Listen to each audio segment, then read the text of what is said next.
So the AirPods are back, and subsequently so is Patrick to help this all work. You will open in your New Testaments with me, Hebrews chapter 11. Hebrews chapter 11. Here you go, 1 week without noise cancellation in your head, and it makes you feel comfortable with it. Hebrews chapter 11 we recognize as a great chapter of faith. Now you think about all the things that people divide over, incredibly lengthy and fast. It would be much more quick and simple to make a list of things that people agree on. And from a Christianity standpoint in America, there's really only two things that most everybody agrees on outside of God starting it all, and it's that Jesus is the Christ, although that's coming under increasing academic fire, and the idea that we need to have faith. Now, the million-dollar question is, what is faith? What do we do with it? How do we show it? Where do we get it? And why does God require it if he does it all? And those answers begin to splinter immediately as you break down that idea. And so one thing that we think about is we say, well, how do I know what God's will is for my life? One man looked at his coworker who had arrived 15 minutes late, and he said, "Where were you?" And he said, "Well, I had told myself that I was not going to eat any more donuts, but that if a parking spot appeared, if God, that would be God speaking to me saying, you got to have this donut." And he said, "Okay, I still don't know why it took so long." He said, "Well, wouldn't you know it? God wanted me to have a donut. It only took 7 or 8 times crossing that parking lot. The spot was open for me." We start to fill in our own narrative sometimes when it comes to what does God want for me? When frankly, God is very clear as to what he's looking for.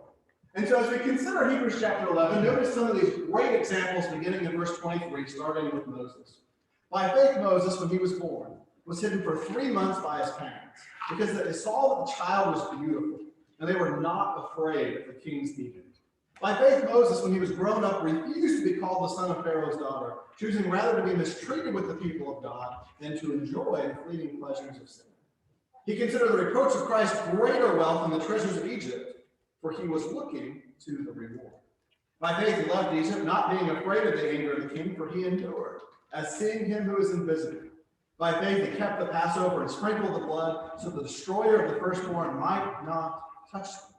By faith, the people crossed the Red Sea as on dry land, but the Egyptians, when they attempted to do the same, were drowned. By faith, the walls of Jericho fell down after they had been encircled for 7 days. And so whether it's Moses or the collective people of Israel, we see what common denominator in the book of Hebrews, especially chapter 11, they were motivated and they were saved by faith. Now, for each of them, and for those different circumstances, it meant something different because God has different things in mind for us, but there's one branch that connects them all, and it's the idea that we are to have a faith that saves, a saving faith. What does that look like, and how do we know? Oftentimes, this becomes a battle of words or even Bible study. You say, well, Romans chapter 4 teaches me this. Well, James chapter 2 teaches me that. Maybe if we would just read Ephesians chapter 2 or look at John chapter 3 or go contextually through Acts chapter 2. And we start looking at all these examples and we forget that the same God who inspired Matthew, Mark, Luke, and John inspired Acts and Romans and yes, even James and Ephesians. So what do we learn from Hebrews chapter 11? How do we apply that to our conversation? I think sometimes looking at examples is easier than butting heads on some things that we consider to otherwise be unclear.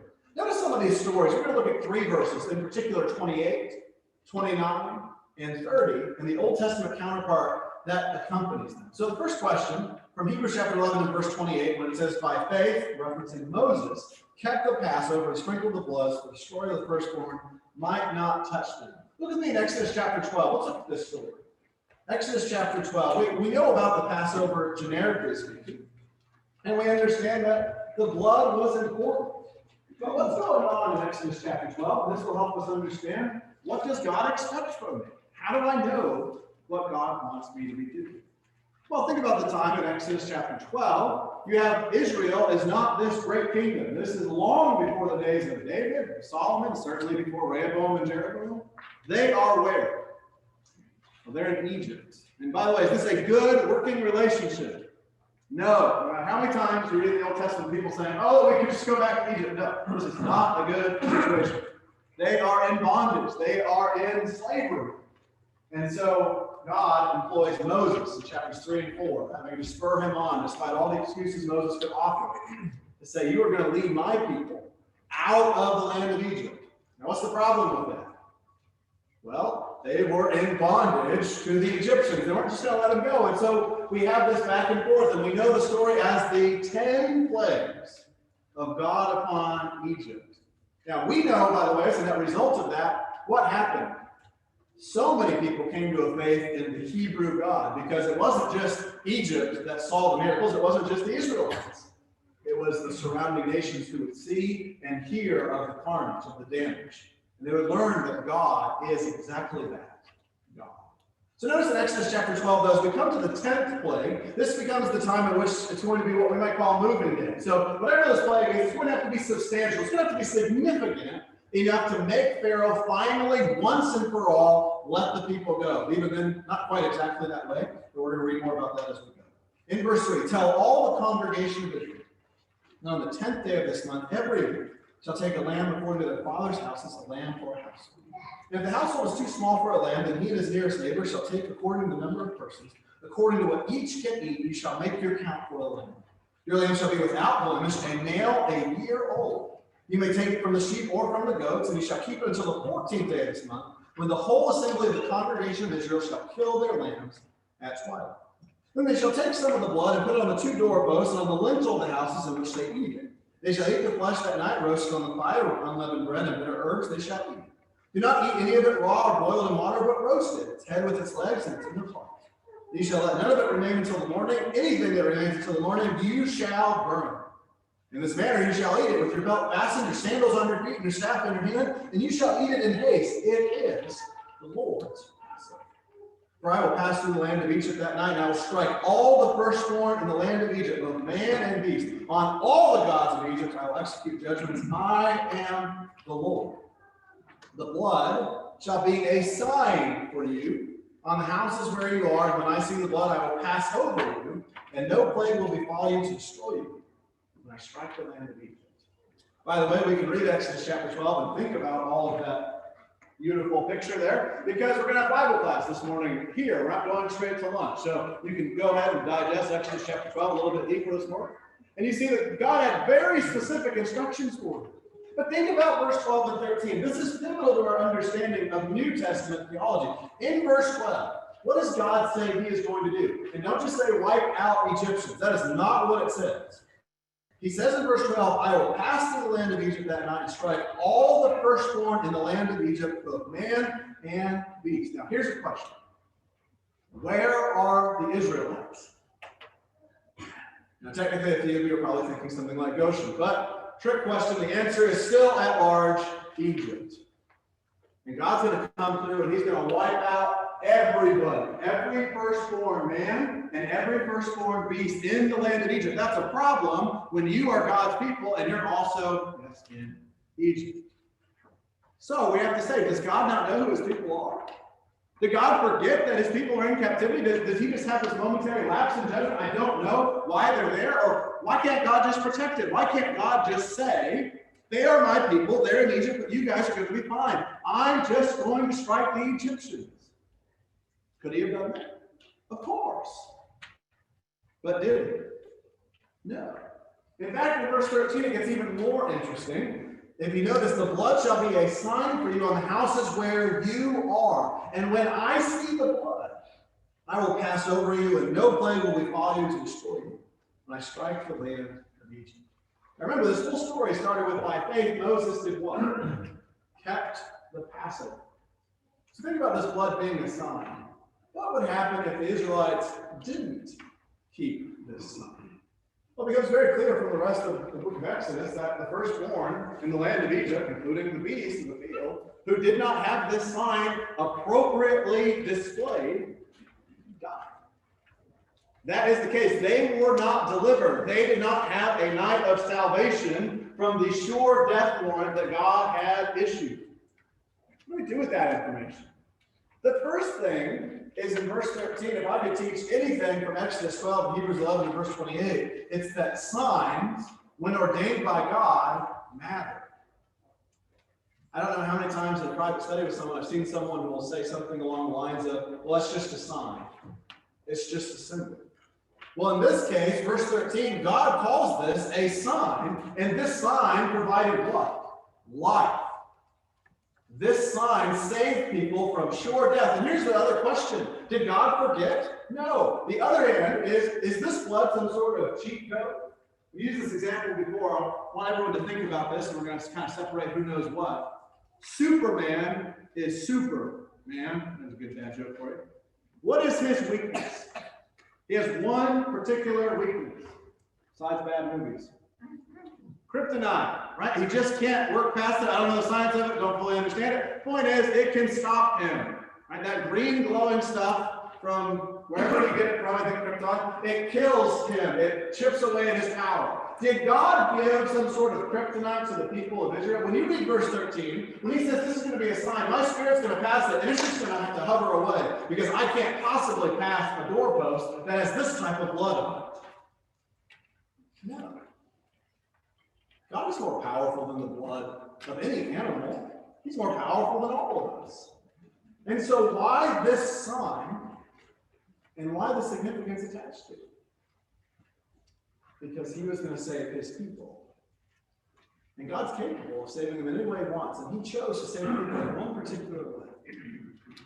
To save the people who trusted in him to deliver them by faith. Faith is the only thing that would compel the Israelites to say, I'm going to have to go and kill this lamb without blemish in verse 5. I'm going to have to take the blood, gross, in verse 7 and spread it on the two doorposts and the lintel of the house.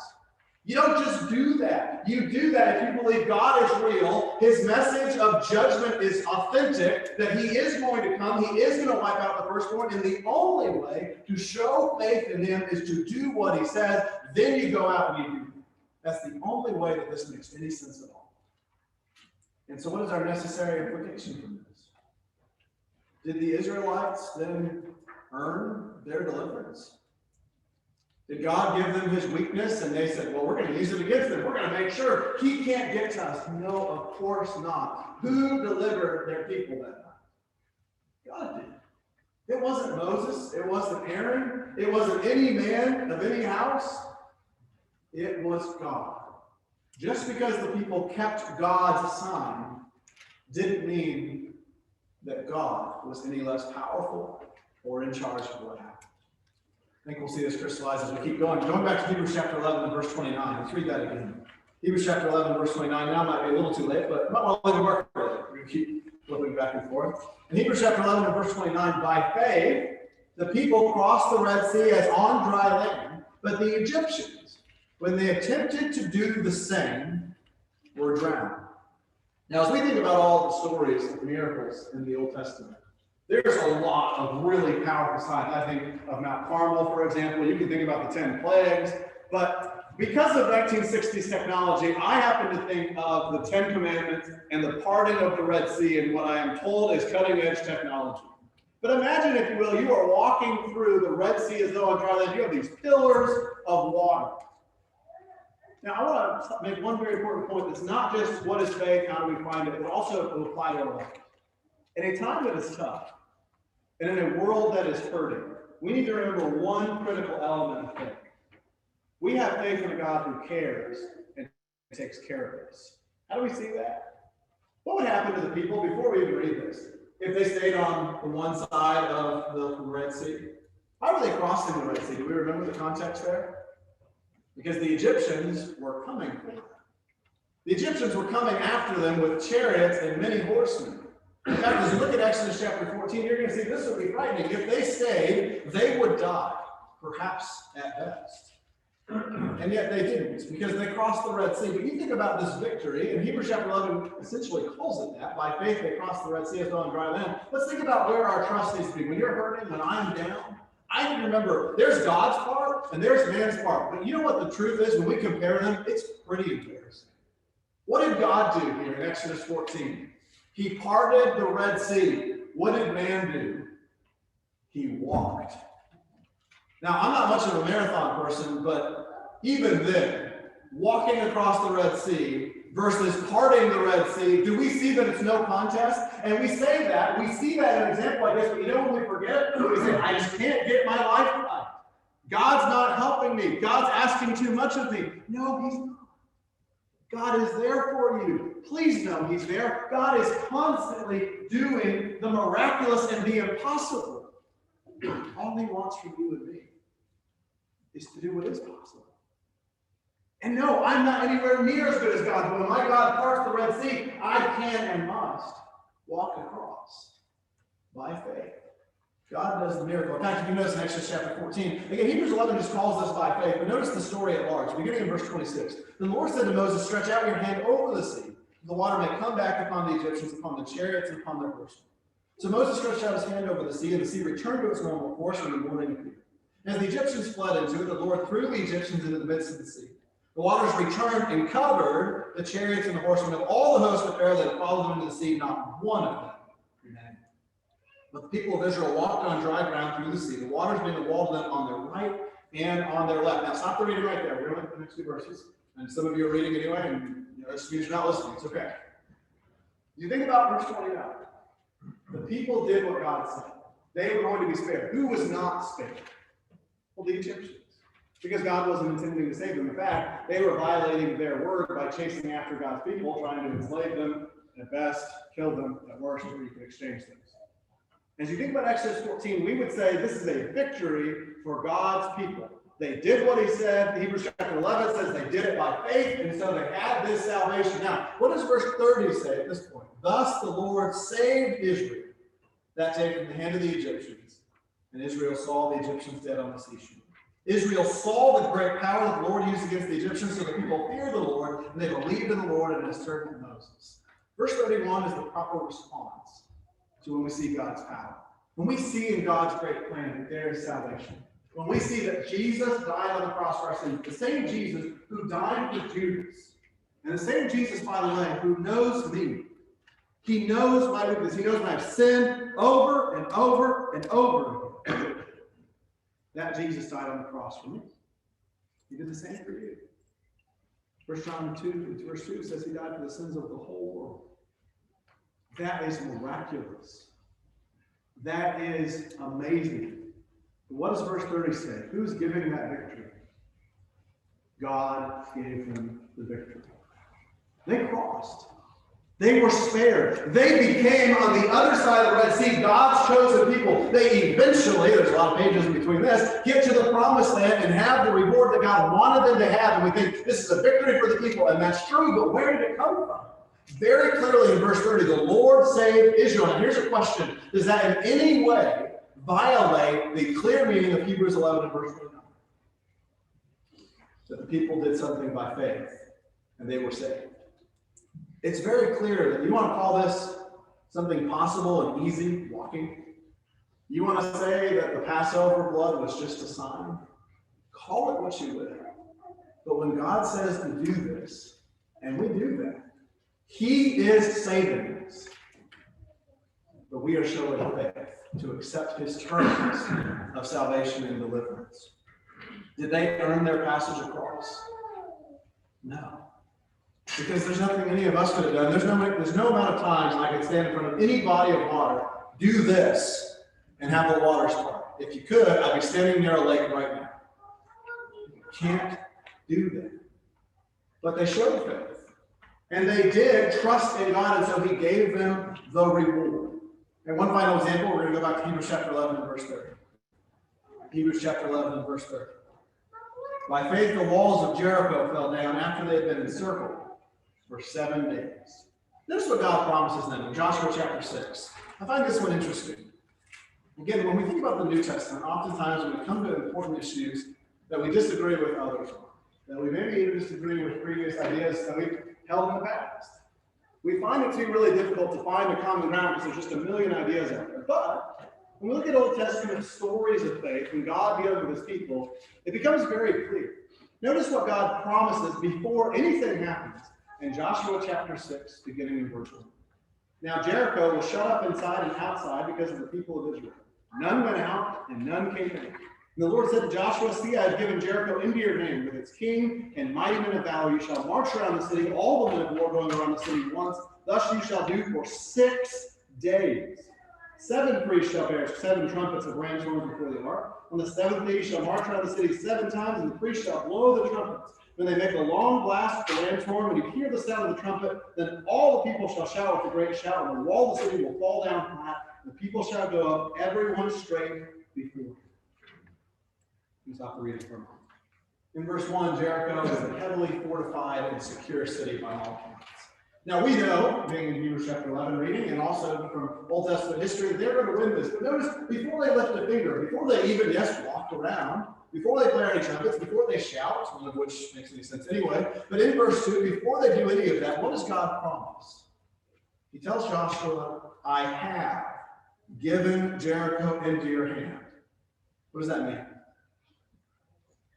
Victory is assured. It's over. How many times does God break his word? How many times does he fail to keep his promises? God never lies. God cannot lie. He is faithful 100% of the time. Side lesson for me. When my faith is struggling, when I feel alone, what has God promised? That we can trust in him.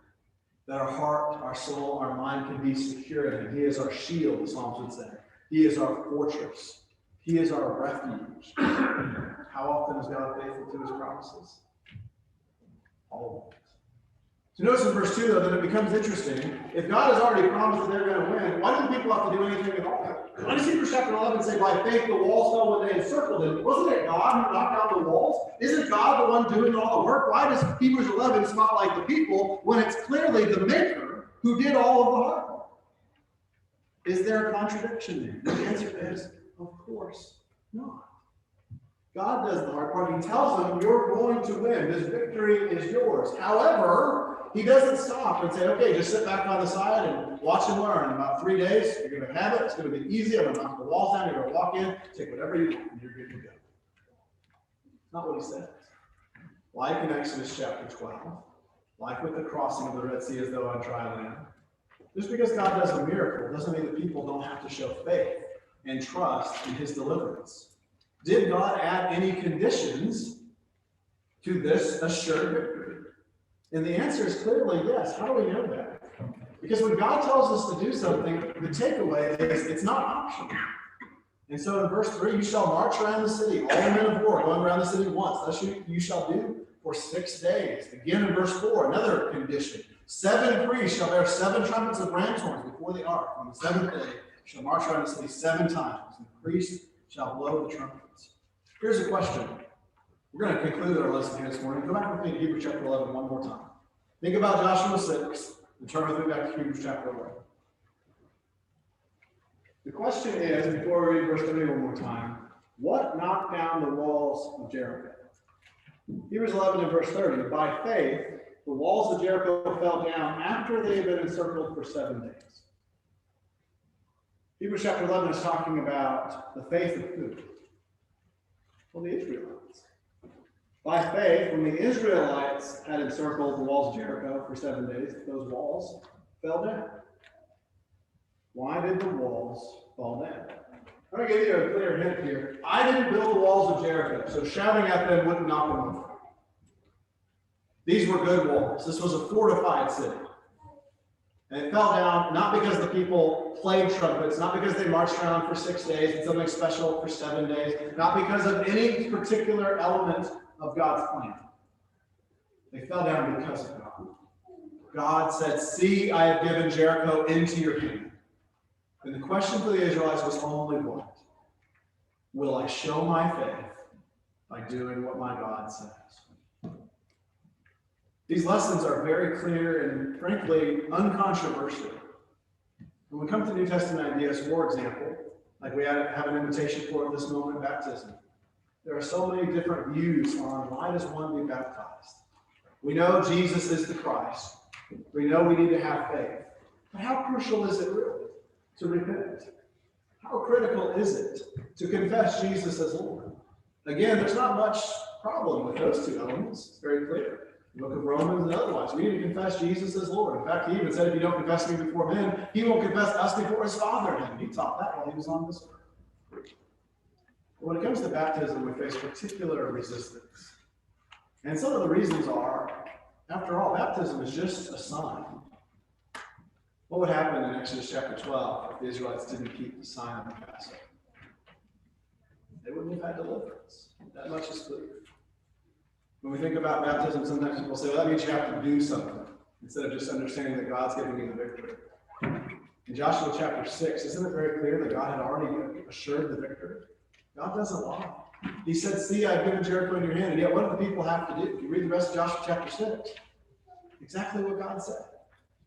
The walls only fell, Hebrews chapter 11, when they had been encircled for 7 days. When we keep our part of God's plan, God does the miraculous, the impossible.